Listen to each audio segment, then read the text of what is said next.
You're about to enjoy a Cloudcast original. Local stories, local storytellers, local brands. Have you ever felt that you as a woman may not appear to measure up when you see incredible women in strong roles? You may be surprised when hearing from women in these positions and how we all share many of the same challenges. Thank you for joining us for the SheEO Lead-In podcast with Rebecca Jones as we share the journeys of women. Hello, I'm Rebecca Jones, your host of SheEO Lead-In. We are on an exploration together to discover more about the personal journeys of incredible women in both career and life. We all have paths to share that sometimes take incredible turns, deep resilience, and courage to navigate. My hopes are that the challenges shared here encourage women to take leaps of faith and growth when a journey feels too difficult or unachievable. There is great strength deep within each one of us. These stories are meant to share the ways strong women have taken their dreams to strive and thrive to new heights, despite their sometimes rocky paths, and found a way to lead in.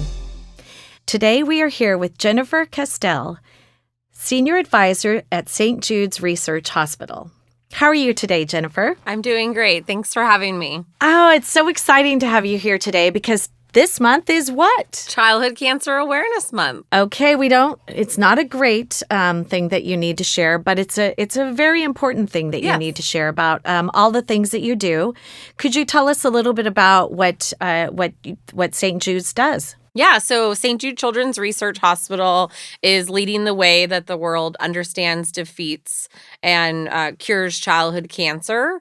Our hospital's actually out in Memphis, Tennessee. However, we help children globally, so across the world and, right here in San Diego County where we are. And we're just really, continuing to pave the way. So when we opened our doors back in 1962, the overall childhood cancer survival rate was only 20%, and now we're at 80%. So today, 4 out of every 5 children are living, but unfortunately, there's still that one that's passing away, and St. Jude won't stop until no child dies from cancer. And your research helps all types of cancers, not just specifically childhood cancers, but all cancers, because you're paving the way with the research and all the different protocols that are happening within your childhood community. But I think that's great because,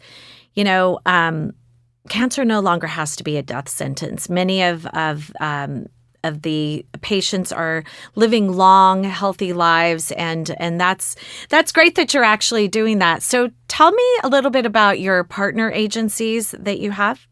Yeah, so we actually share our research freely across the world. So the great thing about St. Jude is that we know it's going to take everyone coming together and collaborating to really cure childhood cancer. So we kind of have a twofold approach. One would be working with a local children's hospital. So for example, if a patient here in San Diego was diagnosed with childhood cancer and the doctors and researchers that are, focusing on this child's treatment wanted to have a collaboration session. This is what we think is going to be the best treatment for this type of cancer for this child. Then they can work with us and collaborate with us to ask if we have any thoughts about it, and then really make sure that they're doing the best protocol possible for that child.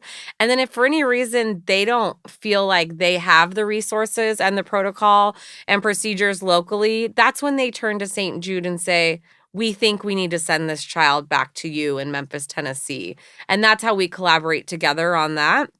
And then secondarily, the research part. So we have what we call a cloud where we put all of our research out and we let doctors and researchers across the world come in, look at that. They might be working on something where they're at. And so we collaborate on those so that we can get to that 100% cancer survival rate.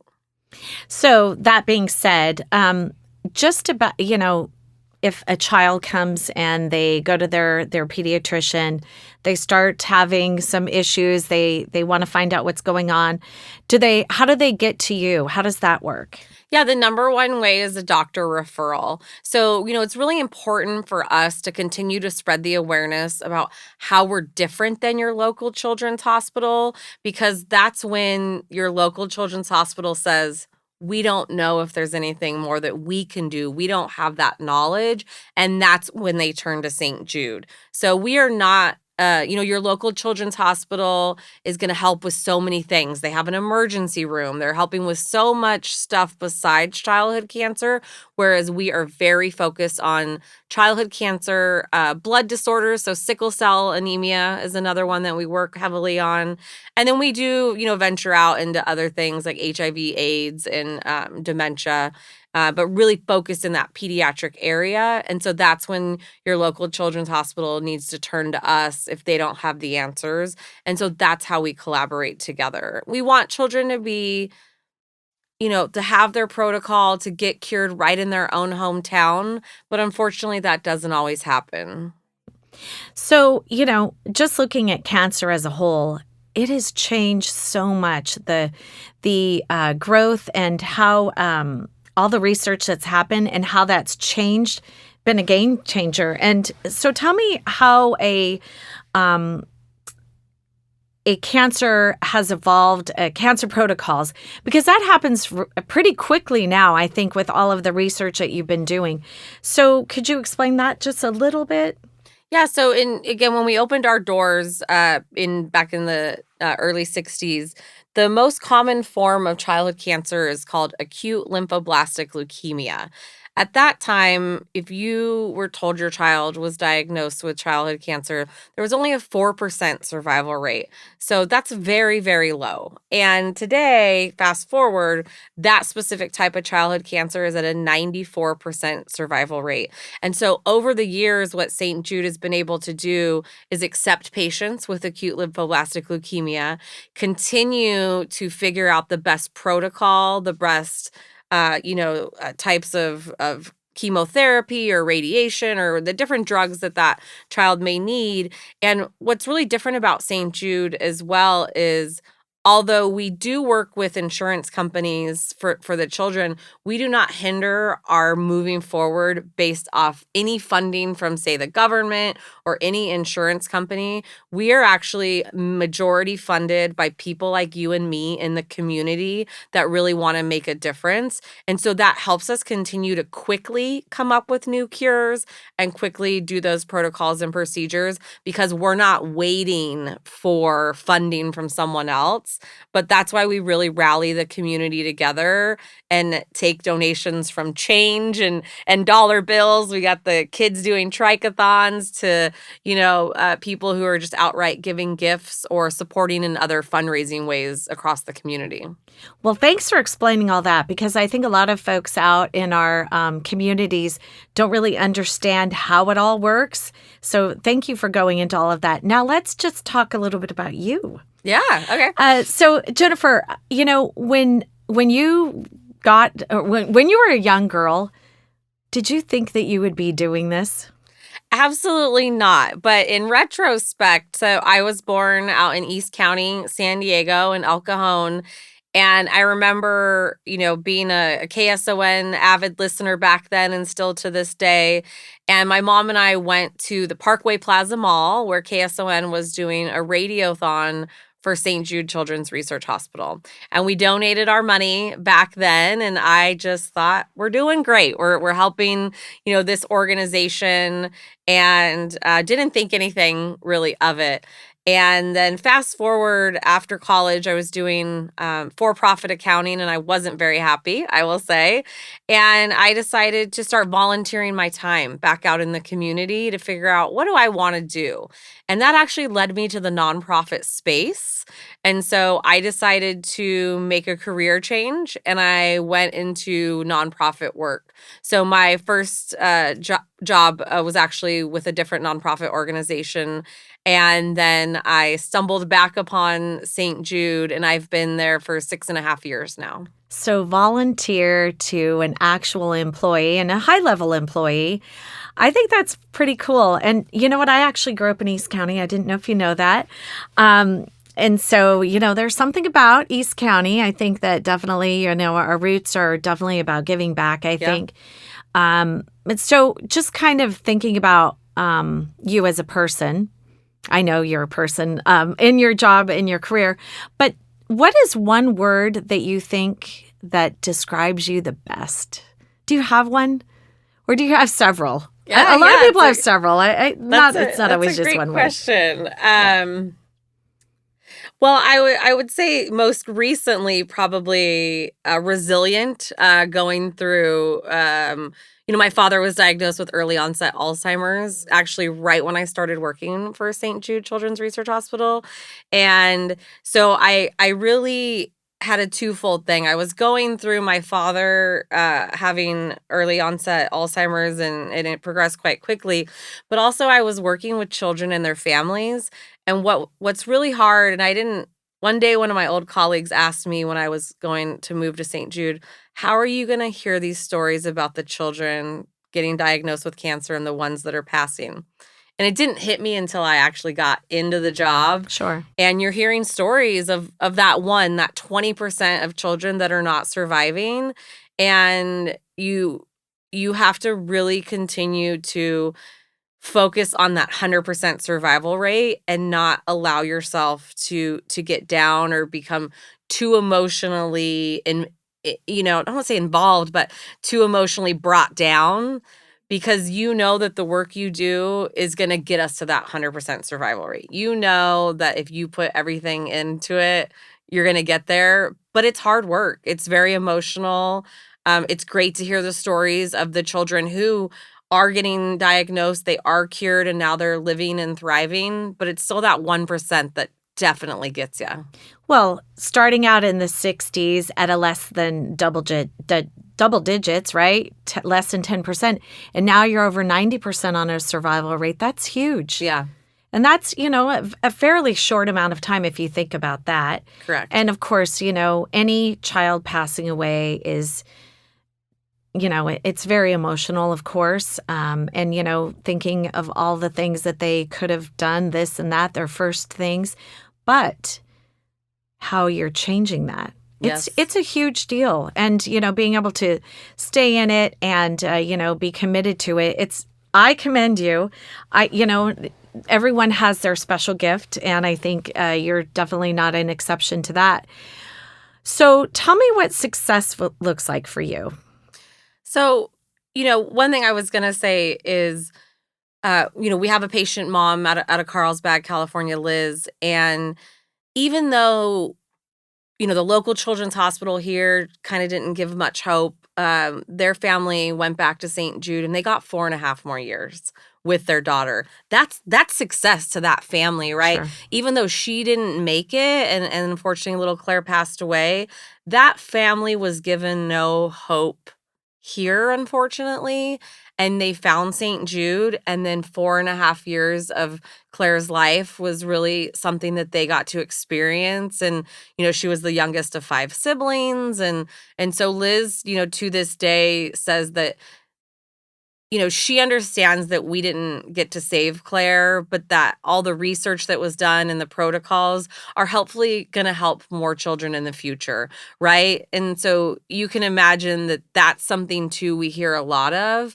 And just knowing that, unfortunately, success might not be survival for some of our kiddos, but their families have so much more hope and believe in the process of helping other children across the world too. Well, and that's encouragement in itself, and all of the, honoring her memory and what they have been now committed to. I think that is something definitely that is a big deal when people are feeling hopeless. To see other families that maybe have been successful and maybe haven't been successful, still knowing that at the end of the day, all of the research that's happening, all of their efforts can now help other kids and, just bringing just the hope and the healing to these families. I think it's a big deal, and you're a big part of that. So, Yeah. yay! Yeah. So, tell me, balancing life and your career, and then also in your home. How do you do it all? Yeah, well, if you ask Especially when you're emotionally depleted sometimes, yeah, if you right? ask my husband, I'm always working. Yeah. I think that is, I've found over time, and more so when my dad was diagnosed, it really made me figure out that balance and how important it is and how much time you don't know you're going to have with someone. But it's tough, anywhere I go and anything I do, St. Jude might appear, or I might go, how can I get that company to help support St. Jude? Or, what type of partnership could we potentially have to continue to spread awareness on childhood cancer?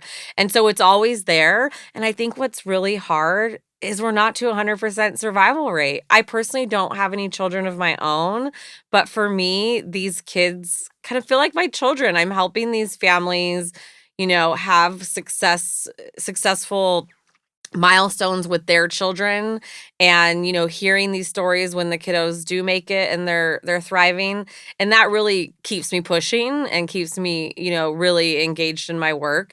But there are the hard days, again, when you hear about a kiddo that's been doing great and then unfortunately they pass away. And so you really have to process that, but then not give up the hope, and don't stop believing in the work that you're doing. And so I do a lot of self-care. I love going to the beach and getting out and paddleboarding on the water, and just not having a lot of noise around me, and enjoying nature really calms me and kind of puts me back in a good place. But I'll say it's hard. It's really hard in this type of work, when you're helping others in the community, to really disconnect yourself from the job. I would imagine. And you know what? I wanted to just mention motherhood is not necessarily having your own physical children, because it is loving others, encouraging others, Yeah. and, being that mother figure at St. Jude is a big deal. Definitely. Because you've got to have someone that's compassionate and caring in that role.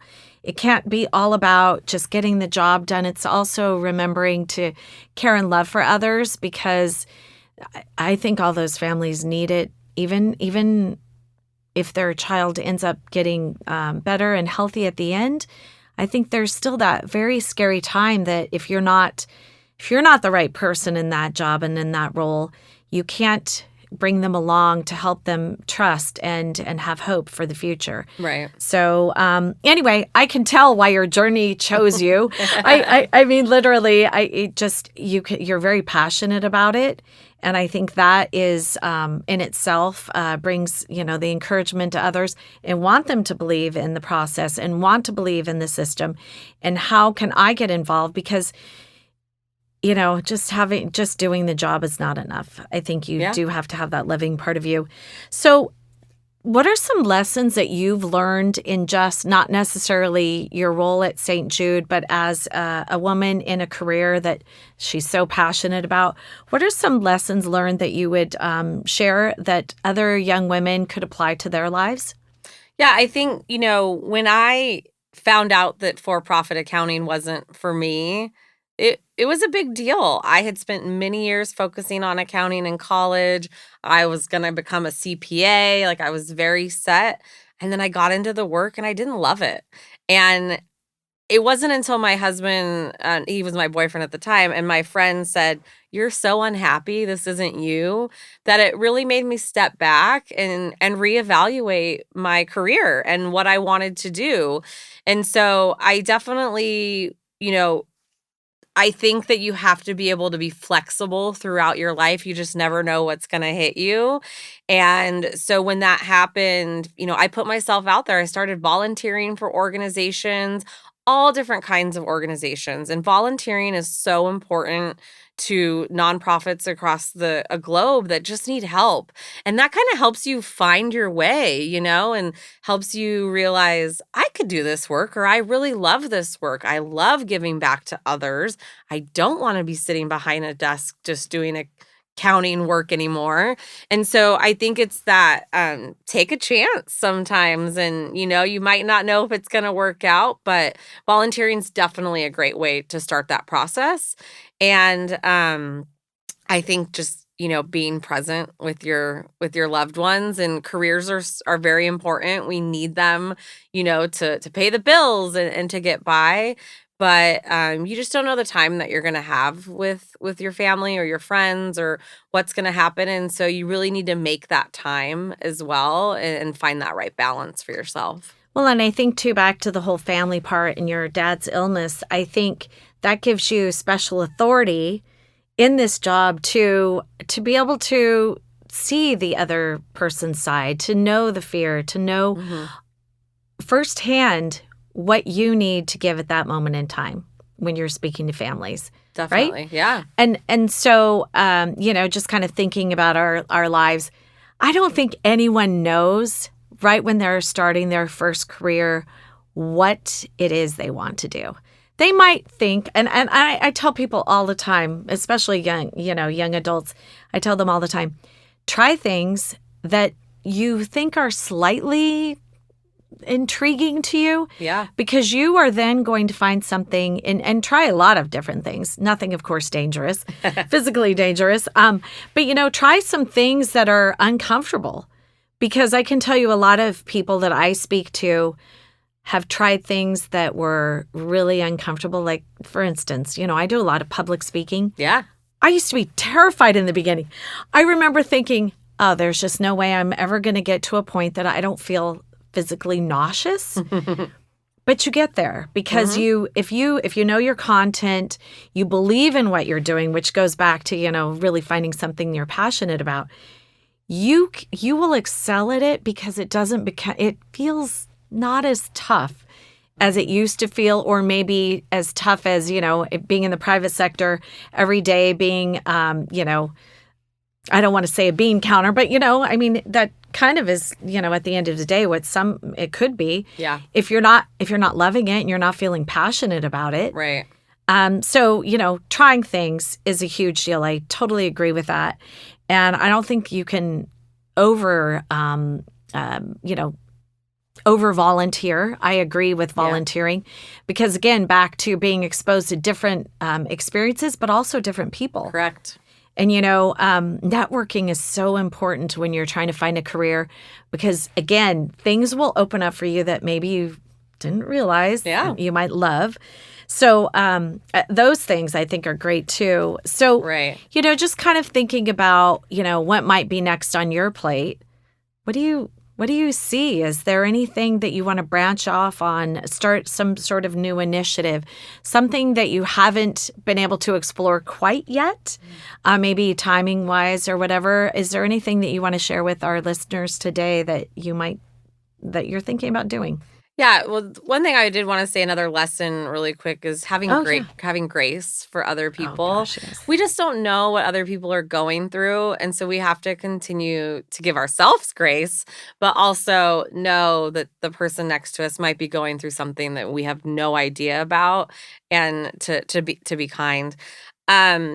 Specifically for St. Jude, something that's really great that I get to be a part of is one of our business resource groups, and it is called Disabilities and Survivors.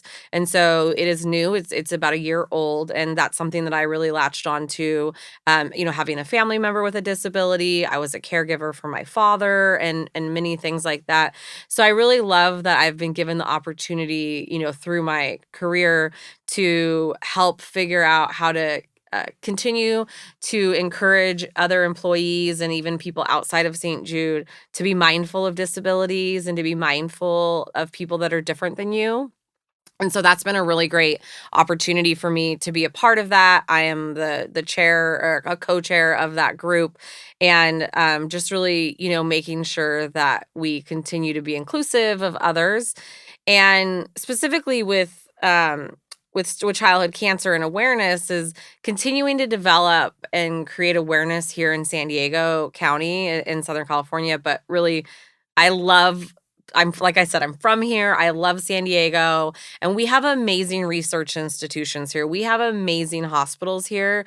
And so for me, it's super important to continue that awareness so people understand who St. Jude is, how we partner locally with other children's hospitals and research facilities, just to create that knowledge. So do you have any fundraising ideas that you've come up with that you're going to try out next? Because I'm sure your job is a lot of fundraising. Yeah, it is. We definitely are looking for more corporation involvement, and we're looking for ways to. I think the awareness really comes more so before the fundraising, because if people don't understand who you are, then they don't know why they should give to you.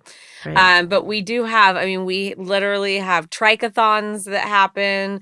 One of our biggest supporters is Tri Delta. So we have that, sorority organization. They have a building named on St. Jude campus because those those collegiate gals are getting together and really raising money for a cause.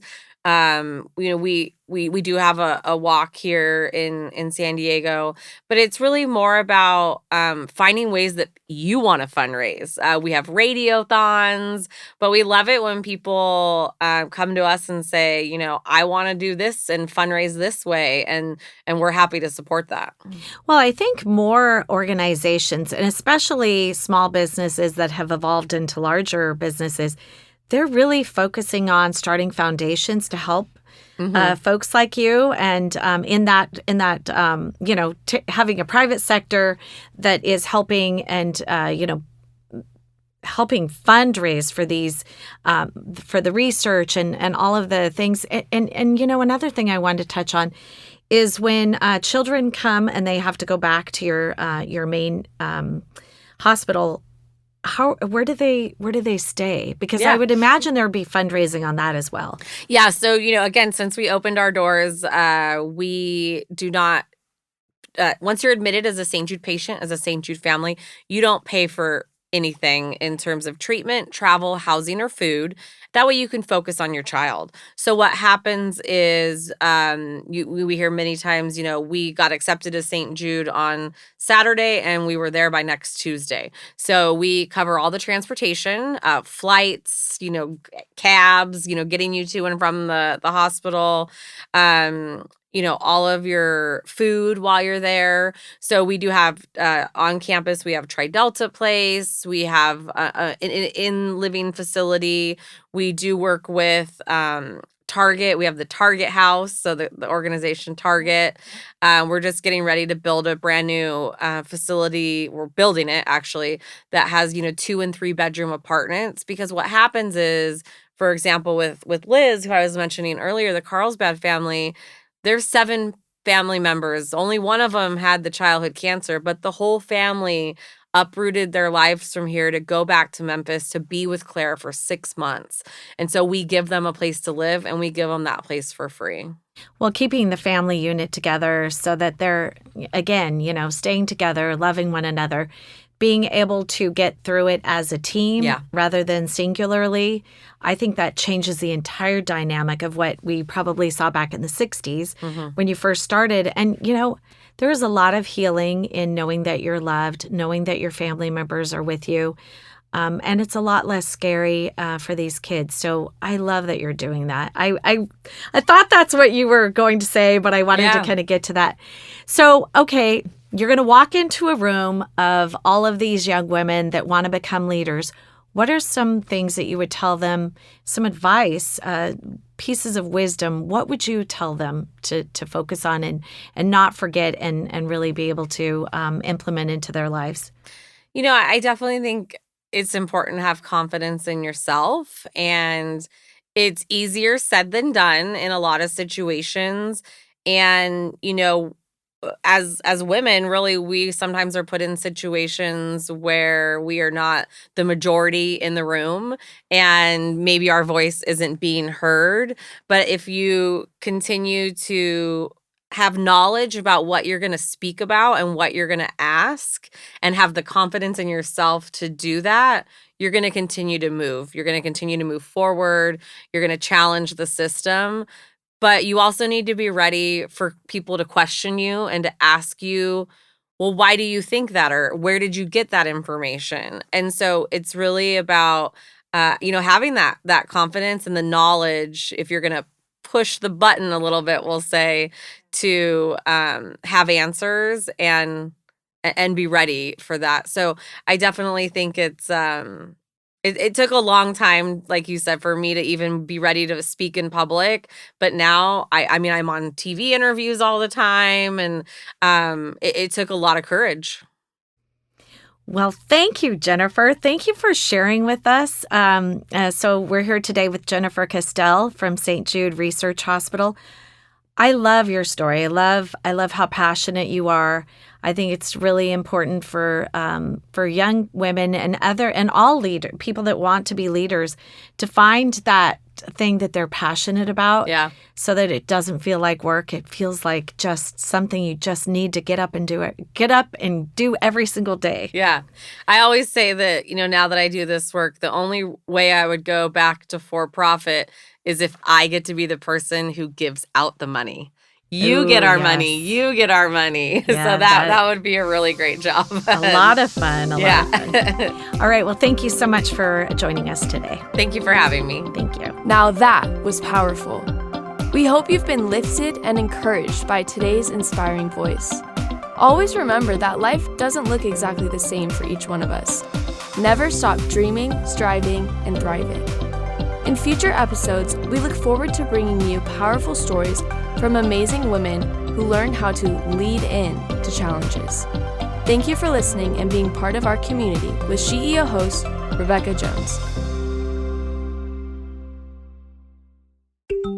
You have been listening to a Cloudcast original. Local stories, local storytellers, local brands. Find more stories at cloudcast.us.